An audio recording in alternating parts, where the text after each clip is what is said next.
Hi everyone, my name is Elena and welcome back to my channel Speak Crime to Me.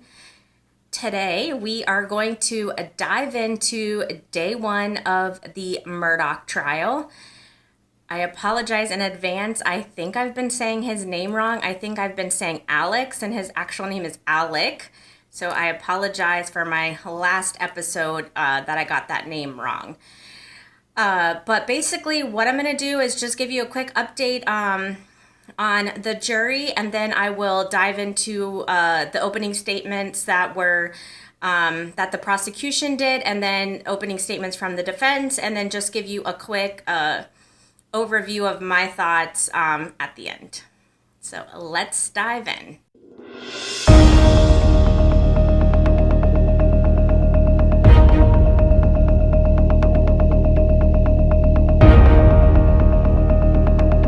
All right, I'm just gonna look at my notes to make sure that I get this right. So they did select 12 jurors today. Just so if you want to know the breakdown, 2 of them are black, 10 of them are white, 8 of them are female, and 4 of them are male. They also selected 6 alternates, 3 black, 3 white, 2 females, and 4 males. I did not get any age demographics on those, but just a quick breakdown of who is in the jury pool. Another notable thing was that Alec's son, Buster, arrived with Alec's brother, John Marvin, and Alec's sister-in-law, Liz.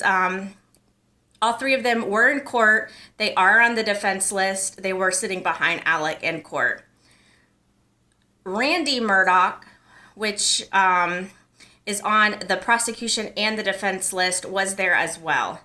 All right, so let's start off with the prosecution. And again, I'm just going to reference my notes a little bit so I don't miss say something. Interesting thing is, I did share in my video a couple of days ago was that Maggie was shot with 2 different rifles, and what we learned today is that there was also different ammunition that was used on Paul and Maggie. So here is some background on the guns that the prosecution did tell us. On Christmas of 2016, Alex supposedly bought the weapon that was used to kill Maggie. One gun went missing from the son Paul's truck around 2018. So I believe he purchased 2 guns around the 2016 time.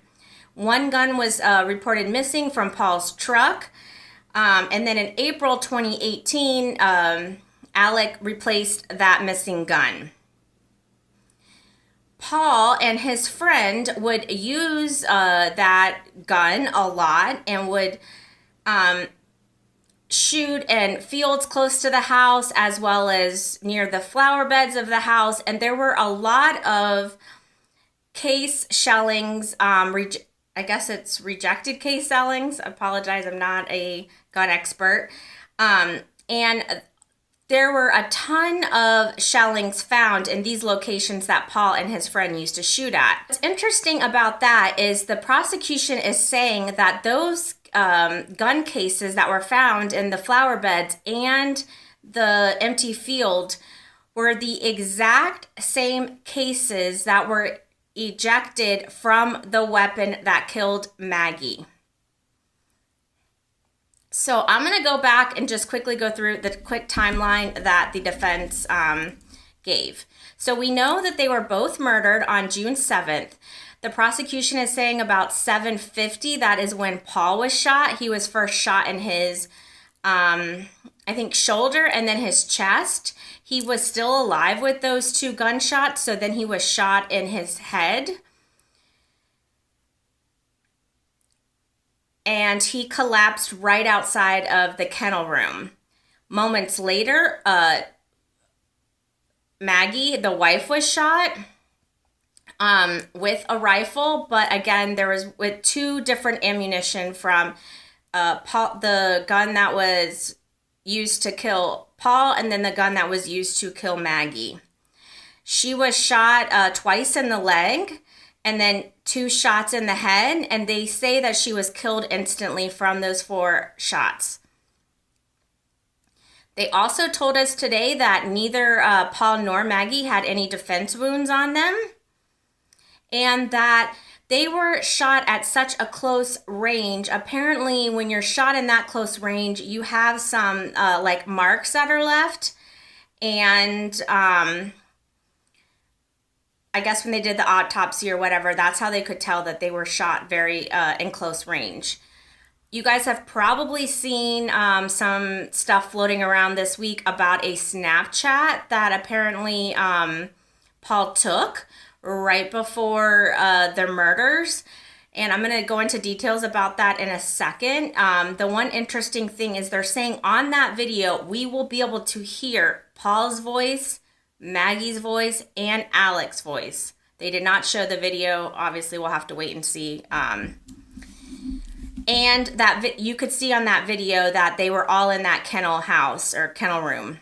Let's go back into the guns for a minute. When the police arrived, Alec could only account for one of the 3 weapons that I had told you about that he had purchased back in 2016 and then replaced in 2018. The ammunition that killed Maggie, like I said, was found outside in flower beds as well as an open field and throughout their home, their property. And that's also the same for the gun that killed Paul. They called them the family weapons. Apparently they had a whole gun room. But all of that ammunition that was in the house matched up to the guns that were owned by this family. The prosecution is saying about a week later from the murders is Alex shows up at his parents' home. There is a caretaker, a housekeeper for his mother as she's sick with dementia. And he arrives with what is called, what they referenced as a blue tarp, which ended up being a blue raincoat. They say on that raincoat inside they found gun residue and also gun residue on Alec and on the seatbelt in his vehicle. The prosecution is saying part of their key piece of evidence is going to be their cell phone evidence. They are relying heavily, I could tell in the opening statements, on that cell phone evidence. They also referenced 3 properties that Alec owns.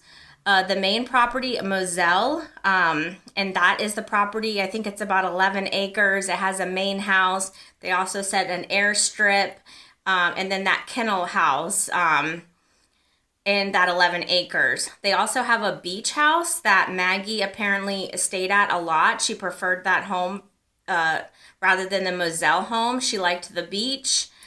And then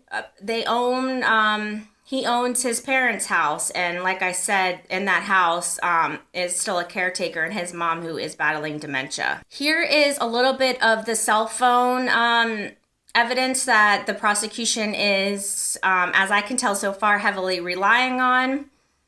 Around 8:15 p.m. on the 7th of June, Maggie arrived back home from the beach house back to the Moselle property. At 8:30 p.m., Paul's phone is pinged towards the kennels. He was on the phone with a friend. Apparently, they had the friend's dog in the kennel, and they were talking about some sort of possible injury to the dog. And that video was recorded at 8:44. And as I mentioned earlier, in that video, they say you can hear Paul, Maggie, and Alec's voice. Alec had always stood by the fact that he was taking a nap at this point. So the video is at 8:44. At 8:49, Paul's phone is what they're saying locked up, basically meaning people were texting and he might have had calls coming through, but he never again used that phone. So 3 minutes after shooting that video, his phone goes dead. The prosecution said this shows that Alec was in the kennels because you could hear his voice at 8:44, and 3 minutes later, obviously, Paul was shot. Shortly after, I want to say within a minute, Maggie's phone locks up forever. And Alec's phone, from 8:09 to 9:02, he has no phone activity. However, after this point, he starts, I believe he texted Maggie a couple of times. He tried to call her saying he was running to his mom's house. And the prosecution is saying that he's doing all these random phone calls and things, that he's trying to build himself an alibi. And then at 10:06 p.m., that is when Alex supposedly arrives back home after going to his mother's house and calls 911. Complicated case. It will be quite the journey. As we all know, there's a lot of moving parts with this case. And that is kind of how they left their opening statements. All right, let's dive into the defense's opening statements. They started out really trying to poke holes in the prosecution, basically saying that the prosecution had basically stated a lot of theories. They also tried to point out that the Murdaugh family was a very loving family, that we will see a video of Paul and Alec a couple hours before the murders of them laughing, having a great time, showing that they had a great relationship. Kind of shocked that the defense already shared this information. So a disclaimer, this is very gruesome. They did mention this a couple of times, so I do feel like the defense is definitely going to talk about this more. I told you that Paul was shot twice, and he was still alive after those 2 shots, and then he was shot in his head. The defense said Paul's head basically exploded, that his brain exploded out of his head. The brain hit the top of the kennel roof and landed over by Paul's feet where he was lying dead. That Maggie was shot actually, as it seemed like she was running. And she was shot those 4 times, and she was dead after those 4 shots. But then she was shot execution style. Again, what that means is after she was shot the 4 times, she fell on the ground, and then someone at a close range just shot her in the back of her head. I mentioned the cell phone records the prosecution kept on saying is going to be a big piece of this trial. The defense was trying to poke holes, saying that the cell phone records are very incomplete. One thing that they did say, or I think I mentioned, is that the prosecution was saying that Alec was trying to build an alibi by calling Maggie and a lot of other random people. And one of the calls to Maggie, he said, or he left a message like, "Hey, I'm running to Mom's to check on her." But apparently Alec's father had just went into the hospital earlier that day or 2 days before this. And so, you know, he needed to go check on his mom to make sure she was okay. Another new piece of evidence that we heard that I had not heard before was that Maggie's phone was actually thrown out of a car. It was found on the side of a road not too far away from the residence. And they had to use Find Your Phone to find that phone. And Alec was the one who helped them get that app and things like that. Alec did get pretty emotional when the defense started talking about Paul's gruesome injuries. A lot of people are like, he's usually very smiley and happy, and you could tell that he was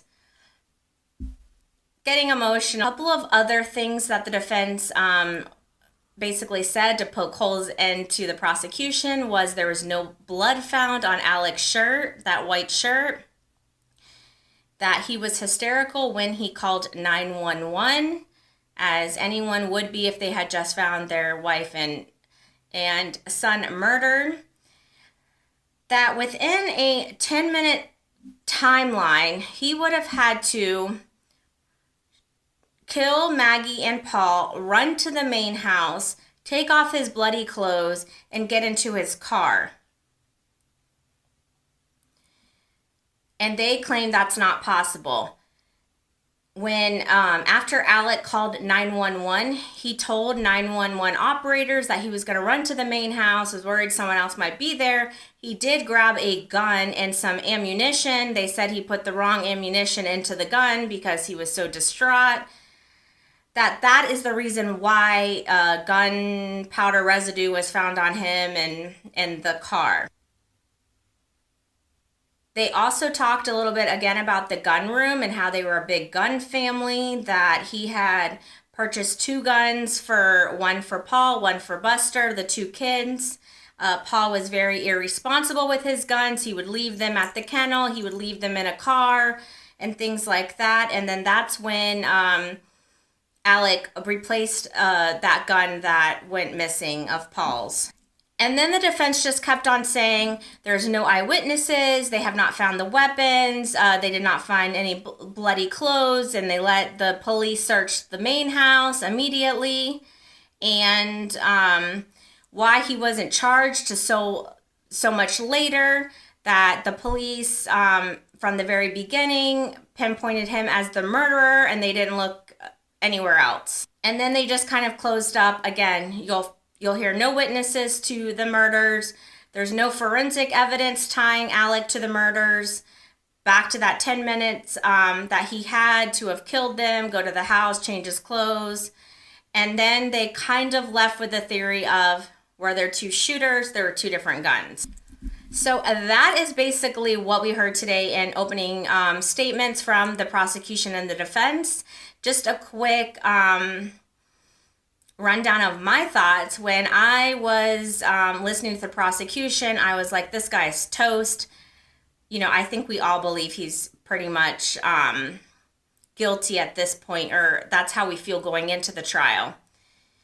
However, we know that Alec has a very powerful attorney, and I could already see him really poking holes at the prosecution's case and really starting to put that doubt in the jury's head. And as we all know, it just takes one jury all it takes is one juror not to believe what the prosecution is saying, and then it's all over.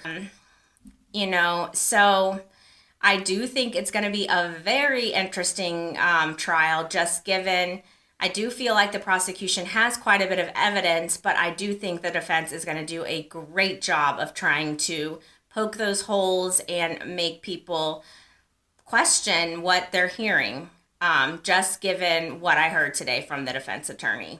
Those are, so that is my day 1 trial recap and my initial thoughts. As always, I want to hear from you all. Put in your comments, your thoughts from today. How you feel like the defense and the prosecution did. I want to hear it all, so leave your comments. I will be back tomorrow with a day 2 recap, so stay tuned for that. And thank you all again for joining me here on Speak Crime to Me. Please make sure you like this video and subscribe. And until tomorrow, next time.